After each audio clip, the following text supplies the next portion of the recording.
mga kamami! For today's video ay magpapaligo nga ako ng aming mga puppy dahil nga itong isang aso namin ay nanganak dahil nga during that time na nagpagawa ako dito ng bahay ay nakalabas sa gate ay dahil itong aming gate ay laging bukas. So ayun, pag uwi may jowa na. Ayan, najuntis na at binigyan na ako ng 4 na apo. Charis. So, yun na nga mamamayan ng si Apollo, ang nagbigay ng pangalan ng mga papi namin yung aking panganay. So, di ko alam kung saan niya kinuha yung mga pangalan na yan. So, ayun si Apollo, lalaki siya at napakalambing. Gusto niya yung pinapaliguan siya. So, sabi nga sa akin ng vet, kapag daw ang aso, pag pinapaliguan o yung mga papi, ay wag daw basta-basta buhusan ng tubig. Kailangan lang daw basain ng mga paa, hilamusan ng tubig para hindi daw sila nagugulat o nagbibigla. So, ayun, ginawa ko naman yun at totoo nga, nag-enjoy yung mga puppy sa tubig at hindi nga sila natatakot kapag ganun pala ang paraan ng papaligo ng mga puppy. At the same time, ayan, nag-enjoy din sila at habang pinuputulan ko sila ng mga kuko dahil sobrang talas sa mga kuko ng mga to. Ayan, yung mga puppy na yan ay 1 buwan pa lang nung September 14. Ayan, so dapat pinaliguan ko na nung time na yun. Pero ang nangyari kasi dito sa lugar namin ay laging nag-uulan. So ngayon ko lang sila napapaliguan. So magdadalawang buwan na din sila. This coming October 14. Sorry.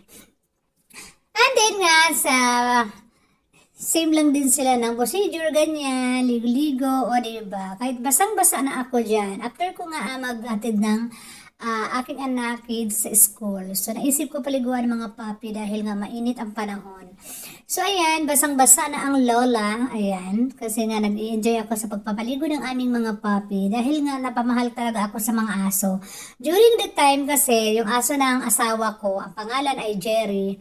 Natutulog kami ng anak ko, yung isa pa lang yung anak ko ng time na yun at dun sa bahay ng biyanan ko. Meron palang nasusunog na kalapit na kapitbahay. So, kinatok ng aso, talaga namang hampas na yung pinto. Ayun pala, merong hindi magandang nakikita sa dun sa paligid. So, ginising niya kami. So, doon ako nagsimula na parang naging malapit ako sa aso. Ayan. So, masarap pala alagaan talaga yung mga aso kapag tinitreat mo din sila na parang anak. So, ayan. O, tingnan nyo naman yan. So, ang hirap nila i-let go kasi nga ipamimigay ko tong mga to.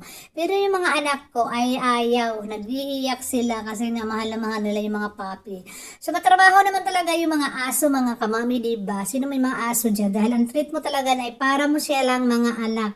Papaliguan, papakainin, ayan. Tapos sundan mo lahat yung mga dumi nila at yung mga ihi nila. Ang panghi-panghi talaga kapag hindi mo sinusunod yung kanilang mga dumi at ihi. Ayan naman yung aming aso na si Prince.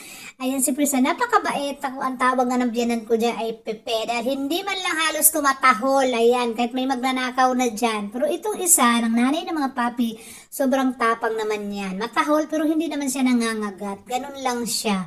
So binigay lang din niya sa amin yung mga aso na yan during pandemic. Ayan, ginuha ko naman dahil naawa din na din man ako.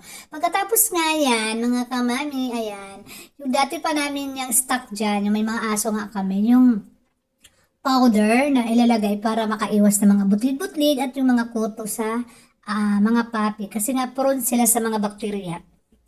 And then, meron din isang cologne na ganun din. I-spray mo lang sa kanilang body.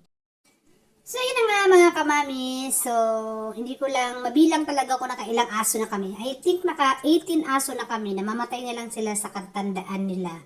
So, last time na namatayan talaga kami ng aso, talagang sobrang iyak namin. 11 years na sa amin yun. And then, sobrang thankful ako sa aso na yun. Sobrang lambing. Nakakatanggal talaga yung mga aso ng stress. Alam mo yung pag umuwi ka sa bahay, tapos napagod na pagod ka, sinasalubong ka nila ng halik. Ayan. Tapos gusto nilang magpapakarga sa'yo.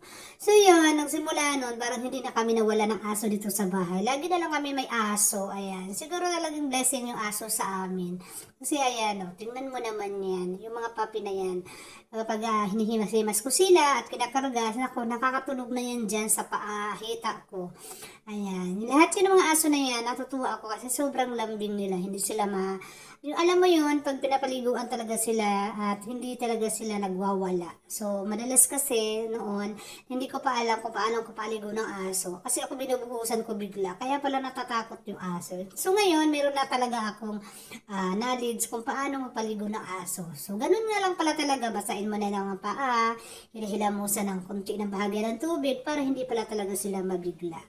So pagkatapos ko nga niya, naglinis ako ng mga pinagkainan nila kasi nga para hindi lalangawin at malayo din sa bakterya yung mga kanilang mga lagayan ng dog food. Ayan, yung mga papi namin ay mix yan sila. Pinapakain ko rin ng kanin at nagme-milk sila. Hinahalo ko din sa kanin. Para naman ay unti-unti silang matuto na kumain ng mga solid food. Ayan. So, ayan, tuloy-tuloy ko lang ginagawa yan. And then pagkatapos nga yan, nagpunas na ako ng garahe at tinuloy-kuloy ko na. At naligo na din ako kasi basang-basa na din ako dyan ng mga araw na yan. Ayan.